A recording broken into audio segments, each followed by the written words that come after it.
Hello everyone. आज हम physics का चैप्टर 1 फिजिकल वर्ल्ड इसके क्वेश्चन आंसर करेंगे। Let's start. तो हमारा पहला क्वेश्चन है, some of the most profound statements on the nature of science have come from Albert Einstein, one of the greatest scientist of all time.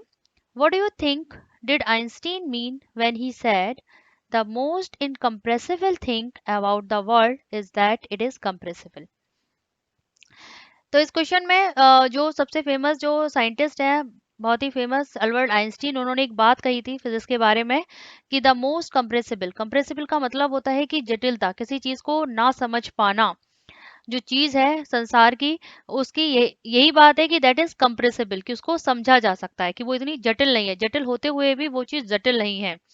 तो इस line का mean क्या था? तो इसका आंसर है, the complex physical world involves different orders of magnitude in space, time, and mass. Despite this, nearly all physical phenomena can be expressed in terms of a few basic laws. By this view, Einstein statements the most incompressible thing about the world is that it is compressible becomes very clear.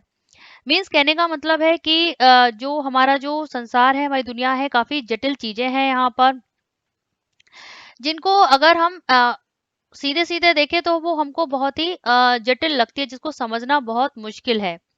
जैसे कि light क्या है, किस तरह से work करती है, ठीक है। लेकिन अगर हम उनको फिजिक्स के टर्म में समझना शुरू कर दें, फिजिक्स के लॉ, जो बेसिक लॉ होते हैं, उनके थ्रू अगर हम समझना शुरू कर दें, तो वो वेरी बहुत ही इजीली हमें समझ में आ जाता है कि हाउ इट वर्क्स। तो यही आइंस्टीन ने कहा था कि द मोस्ट इम्प्रेसिबल इनकम्प्रेसिबल थिंग, संसार की जटिलता ही इसमें है कि वो जटिल नहीं है, कि उसको समझा जा सकता है, कि अगर किसी चीज को हम अच्छे से उसको नियम से समझे, फिजिक्स के वे में अगर हम इस संसार को समझने की कोशिश करते चले जाएं, तो वो हमको सारी चीजें बहुत ही क्लियर समझ में आने लगेगी। ठीक है, इसी क्वेश्चन को हम हिंदी में भी देख लेते हैं। ये हिंदी में ट्रांसलेट है कि विज्ञान की प्रकृति से संबंधित कुछ अत्यंत पारंगत प्रकथन आज तक के महानतम वैज्ञानिकों में से एक अल्बर्ट आइंस्टीन द्वारा प्रदान किए गए हैं। आपके विचार से आइंस्टीन को उस समय क्या तात्पर्य था जब उन्होंने कहा था, संसार के बारे में सबसे अधिक अबोधगम्य विषय यह है कि वह बोधगम्य है। अबोधगम्य मीन्स जिसको समझा ना जा सके, मैं ये है कि वो समझा जा सकता है। तो हमारे चारों ओर उपस्थित ब्रह्मांड अत्यंत जटिल है तथा इसमें होने वाली परिघटनाएं भी अत्यंत जटिल है, परंतु विज्ञान के अनेक नियम ऐसे हैं जो इन सभी परिघटनाओं की व्याख्या करने में पूर्णतः समर्थ हैं। अतः जब कोई घटना हम पहली बार देखते या सुनते हैं तब वो अबोधगम्य लग होती है, परंतु जब हम उस घटना से संबंधित सिद्धांत, नियम, तथ्य आदि का गहन विश्लेषण करते हैं तो वह घटना हमारे लिए बोधगम्य हो जाती है। अतः बौद्धिक जगत से संबंधित प्रत्येक तथ्य की सुस्पष्ट स्पष्ट व्याख्या विज्ञान विषय में उपलब्ध है। जब हमारी जिज्ञासु प्रवृत्ति किसी तथ्य से संबंध वैज्ञानिक दृष्टिकोण जानना चाहती है तो हम उसे जान लेते हैं, जिससे जटिल से जटिल परिघटना भी हमारे लिए आश्चर्य का कारण नहीं बनती। अतः आइंस्टीन का ये कथन तर्क संगत है कि कोई भी अगर जटिल चीज है जिसको हम पहली बार देखते हैं तो वो बहुत ही हमें आश्चर्यजनक, एक मैजिकल लगती है कि कुछ मैजिक हो रहा है, जैसे कि लाइट वर्क कर रही है, कैसे वर्क कर रही है। लेकिन जब हम उसके फिजिकल लॉ को, फिजिकल सिद्धांत को समझने की कोशिश करते हैं तो हमें वो चीज मैजिक नहीं लगती, एक तथ्य हमें उसके पीछे दिखने लगता है। ठीक है, अब हम नेक्स्ट क्वेश्चन करते हैं। तो नेक्स्ट क्वेश्चन है, every great physical theory starts as a heresy and ends as a dogma. Give some examples from the history of the science of the validity of this इनकंसिप remark. तो यहाँ पे heresy and dogma का जो है, इसका मतलब ये है कि कुछ बातें जो फिजिकल थ्योरी में होती है वो सिर्फ मान ली जाती हैं पहले, कि जो कुछ भी हो रहा है बस हो रहा है, लेकिन जब हम उसको तथ्य पर जाते हैं तो वो एक नियम के रूप में मानी जाती है। मीन्स उसके पीछे हमें एक लॉजिक मिल जाता है, कि शुरू में वो चीज सिर्फ एक, जैसे कि जो लाइट है वो स्टेट है, लाइट एक एनर्जी है, ये मान लिया कि light is just say energy. लेकिन उसके बाद जब उसके पीछे के तथ्य देखे गए तो उसके ऊपर कुछ रूल्स बना दिए जाते हैं। तो one of the general observation, इसका आंसर है one of the general observation in our daily life is that light travels in a straight line.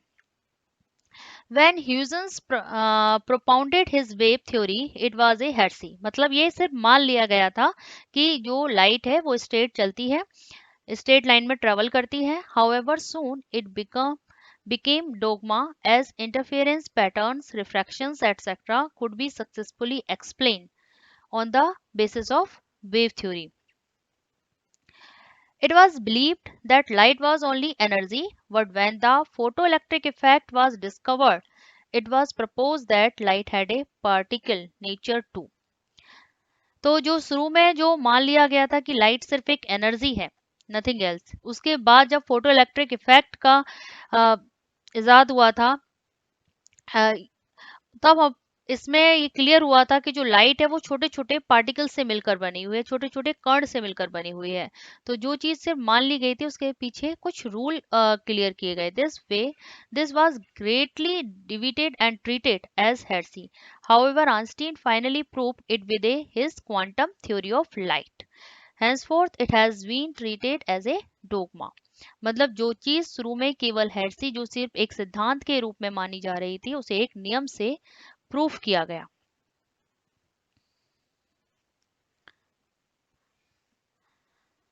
ये इस क्वेश्चन को हिंदी में ट्रांसलेट है।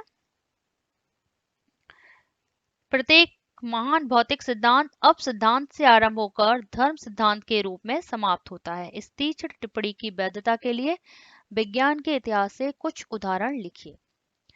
पारंपरिक रूढ़िवादी विचारधारा के विरोध में प्रकट किया गया मत मात्र किंवदंती माना जाता है। किंवदंती मीन्स कि जिसको हमने सिर्फ मान लिया है, उसके पीछे हमें कोई रूल नहीं पता, कोई नियम नहीं पता कि ये क्यों है, और सर्वमान्य निर्विरोध माना जाने वाले तथ्य नियम होता है।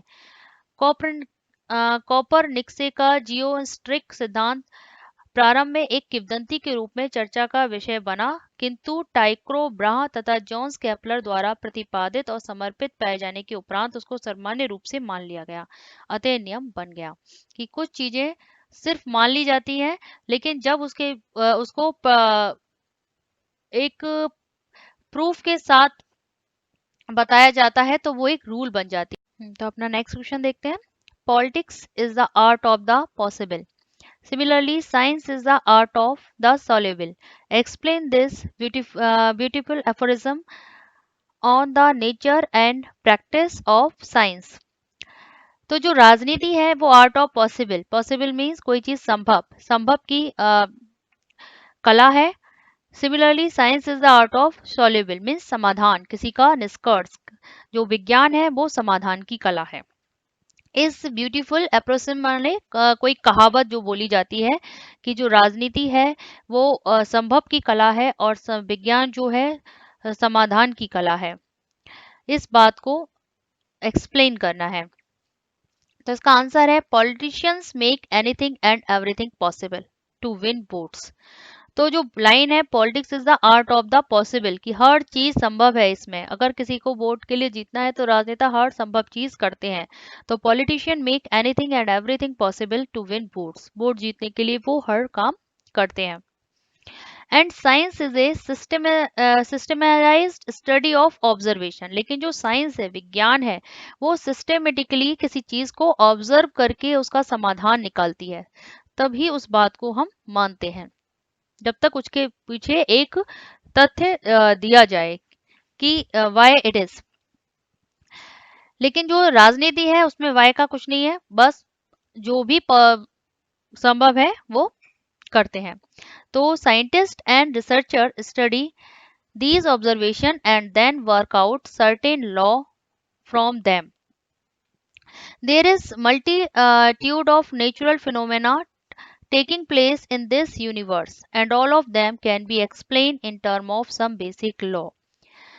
तो जो साइंस है वो हर चीज को उसको रिसर्चर उसको पहले स्टडी करते हैं, उसके बाद उसके लिए उसके एक्सप्लेन करते हैं, कुछ रूल्स बनाते हैं, बेसिक रूल्स बनते हैं उसके हिसाब से, उनके रिसर्च के हिसाब से।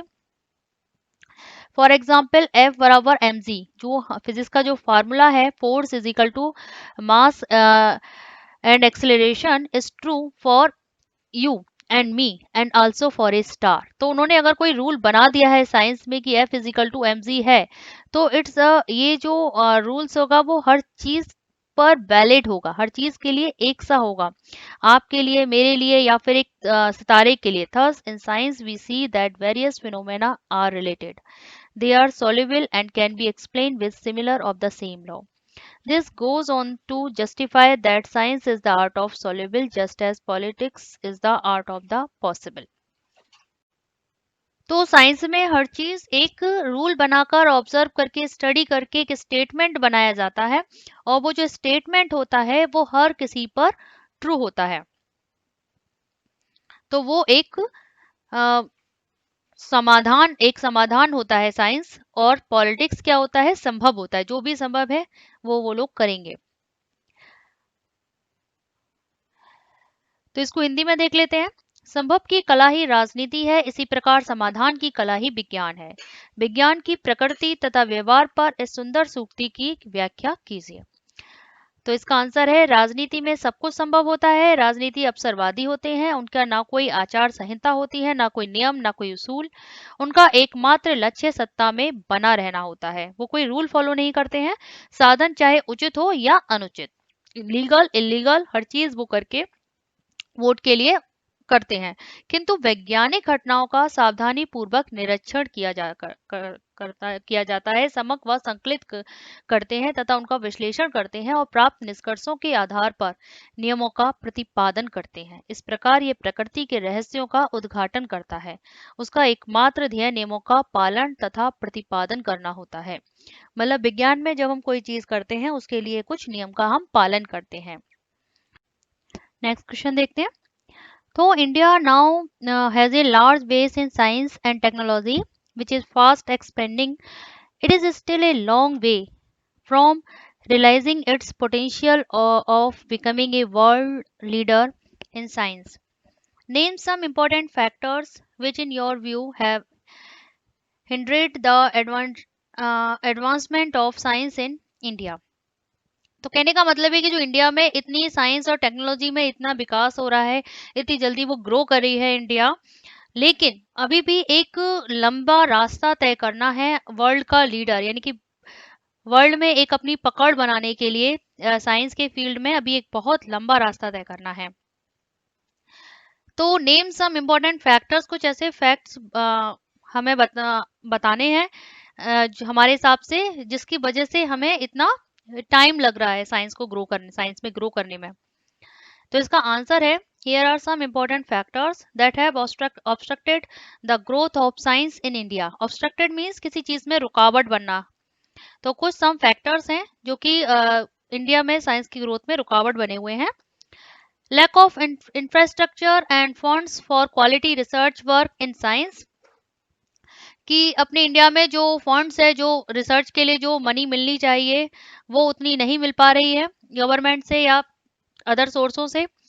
Poor pay scales and other facilities to scientist as compare to administrators, ले हमारे जो साइंटिस्ट हैं उनकी जो पे है वो काफ़ी कम होती है, काफ़ी कम उनके पास फैसिलिटी होती है अपने वर्क को और अच्छे से करने के लिए, जितनी अदर फील्ड में मिल जाती है। Science education is neither properly oriented nor directed, कि जो हमारे इंडिया में जो साइंस की जो एजुकेशन दी जाती है वो प्रॉपर एक सिस्टमेटिक नहीं है और एक प्रॉपर वे में नहीं दी जा रही है। It needs specific direction depending on our requirements, कि जो एजुकेशन देनी है वो उसकी जो डायरेक्शन है अपनी रिक्वायरमेंट की, जो एक तरह से हम कह सकते हैं कि जो बुक किताबी ज्ञान है और जो प्रैक्टिकल नॉलेज है उसमें काफ़ी डिफरेंस होता है। तो हमारे इंडिया में जो नॉलेज दी जाती है वो मोस्टली बुक की एक किताबी नॉलेज दी जाती है, उसको प्रैक्टिकली जो एक्सपेरिमेंटली समझाना चाहिए उस तरह से नहीं समझाया जाता है, आप स्टडी के टाइम से ही। ठीक है, तो जैसे कि आप अभी 11th क्लास में हो तो आप चीज़ों को रट रहे हो, सीखने की कोशिश कम कर रहे हो, क्योंकि एक स्केल सा चल दिया है कि केवल हमें नंबर लाने हैं। तो वो चीज़ एक डायरेक्शन जो है वो काफ़ी सही नहीं है। Industries are the actual consumers of new technology and research. The industries of this country have little confidence in the ability of Indian scientists. जो बड़ी बड़ी इंडस्ट्री है वो ज़्यादातर क्या होती है, बाहर के साइंटिस्ट पर भरोसा करती हैं, अपने इंडियंस पर वो इतना बिलीव नहीं, इतना कॉन्फिडेंस नहीं दिखाती हैं। There is practically no coordination between the researcher and the industries. ठीक है, तो जो इंडस्ट्रीज हैं वो इतना कॉन्फिडेंस नहीं दिखाती इंडियन साइंटिस्ट पर, उनकी रिसर्च पर, तो पूरा कोऑर्डिनेशन नहीं बन पाता है, उनके बीच सामंजस्य नहीं बन पाता। The rural based science education is nearly non existent, so that majority of the population is deprived of the benefits of advancement in technology and science। कि जो रूरल बेस्ड जो में जो साइंस की जो एजुकेशन दी जा रही है वो अच्छे से नहीं दी जा रही है, तो वो उसका फायदा टेक्नोलॉजी और साइंस का जो ज्यादातर जो पॉपुलेशन है वो उसका फायदा नहीं ले पा रही है। तो बेसिकली जो साइंस की जो एजुकेशन होनी चाहिए वो एक प्रॉपर डायरेक्शन, एक प्रॉपर वे में देनी चाहिए, प्रैक्टिकल नॉलेज ज्यादा देनी चाहिए in in place of theoretical knowledge की से। और दूसरी बात कि साइंटिस्ट जो इस फील्ड में वर्क करते हैं उनकी प्रॉपर पे नहीं है। तीसरी, जो इंडस्ट्रीज हैं, बड़ी बड़ी इंडस्ट्री हैं, वो इंडियन साइंटिस्ट को इतना ज़्यादा कॉन्फिडेंस नहीं दिखाती हैं, इतना ज़्यादा उनको अ, मौका नहीं देती हैं आगे बढ़ने का। तो इसको हम हिंदी में देख लेते हैं। यद्यपि अब भारत में विज्ञान तथा प्रौद्योगिकी का विस्तृत आधार है तथा ये तीव्रता से फैल भी रहा है, परंतु फिर भी इसे विज्ञान के क्षेत्र में विश्व नेता बनने की अपनी क्षमता को कार्यान्वित करने में काफी दूरी तय करनी है। ऐसे कुछ महत्वपूर्ण कारक लिखिए जो आपके विचार में भारत में विज्ञान के विकास में बाधक है। तो आज भारत विज्ञान और प्रौद्योगिकी में विश्व में अपना स्थान बना चुका है और उसके पास अपना एक विस्तृत आधार है। चाहे वे मानव संसाधन, सूचना प्रौद्योगिकी, रॉकेट, आयुर्विज्ञान, परिवहन, रक्षा यंत्र, नाभिकीय विज्ञान, अनुसंधान और बायोटेक्नोलॉजी तथा इंजीनियरिंग में कोई भी क्षेत्र क्यों ना हो, लेकिन फिर भी कुछ कारण ऐसे हैं जिससे ये विश्व में आज भी एकमान्य वैज्ञानिक शक्ति नहीं है। जिसके निम्नलिखित कारण है: विज्ञान प्रबंधन पर नौकरशाही का कब्जा है, अनुसंधान तथा प्रौद्योगिकी में सामंजस्य का अभाव है, भारत में कुछ मूलभूत सुविधाओं की कमी है, वैज्ञानिकों के लिए रोजगार की सीमित अवसरों की उपलब्धि है, इस देश में प्रारंभिक अनुसंधान के लिए प्रचुर धन की आवश्यकता। ठीक है, नेक्स्ट क्वेश्चन देखते हैं। No physicist has ever seen an electron, yet all physicists believe in the existence of electron. An intelligent but superstitious man advanced this analogy to argue that ghosts exist even though no one has seen one. How will you refute his argument? इसमें कह रहे कि किसी भी physician ने, किसी भी वैज्ञानिक ने कभी भी इलेक्ट्रॉन को देखा नहीं है, फिर भी वो लोग बोलते हैं कि इलेक्ट्रॉन्स हैं, एग्जिस्ट करते हैं। तो जो इंटेलिजेंस जो लोग होते हैं, जो सुपरस्टिशियस, वो लोग बोलते हैं कि जिस तरह से गोस्ट को हमने देखा नहीं है फिर भी हम ये बिलीव मानते हैं, मतलब कुछ लोग बोलते हैं हमने गोस्ट देखा है, बट एक्चुअली में कोई इस चीज को प्रूफ नहीं कर पाता है कि हमने गोस्ट देखे हैं, लेकिन फिर भी हम मानते हैं कि हाँ गोस्ट एग्जिस्ट करते हैं। तो इस आर्ग्यूमेंट को आप कैसे जस्टिफाई करेंगे? तो even though an electron has never been seen, what its effect have been observed and its practical evidence have been tested and proved।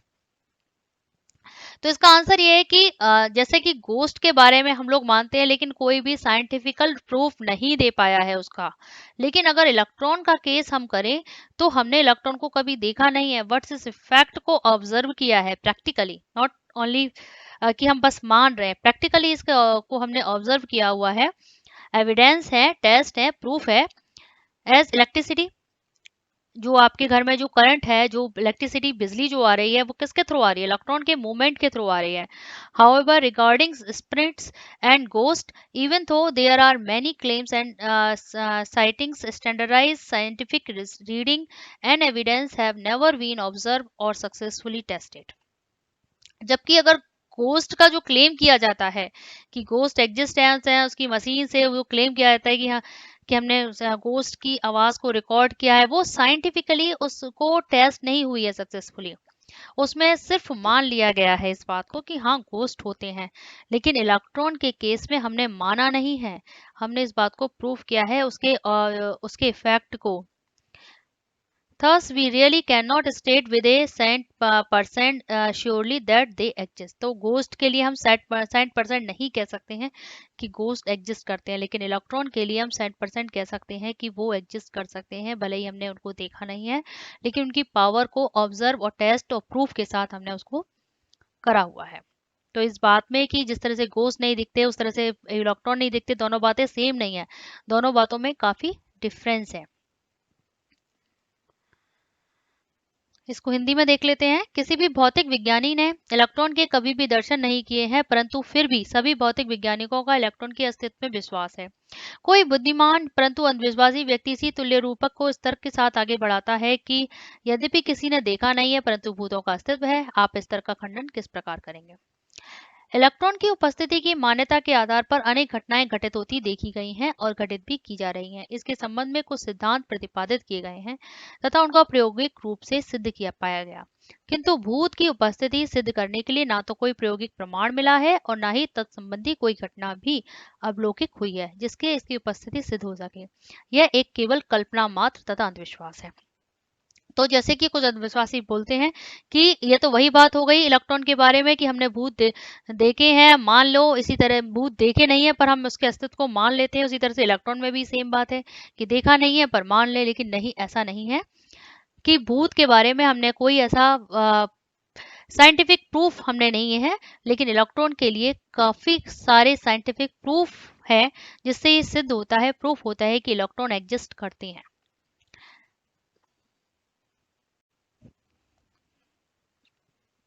इस वीडियो में इतना ही। नेक्स्ट वीडियो में हम और आगे के क्वेश्चंस करेंगे और इस चैप्टर को और अच्छे से समझेंगे। ऐसे ही और स्टडी रिलेटेड वीडियो के लिए आप इस चैनल को सब्सक्राइब कीजिए, बेल आइकन को प्रेस कीजिए। और अगर आपका ऐसा कोई टॉपिक है जो आपको समझ में नहीं आ रहा है तो आप उसको मेरी मेल आईडी पर मेल कर सकते हैं। Thank you.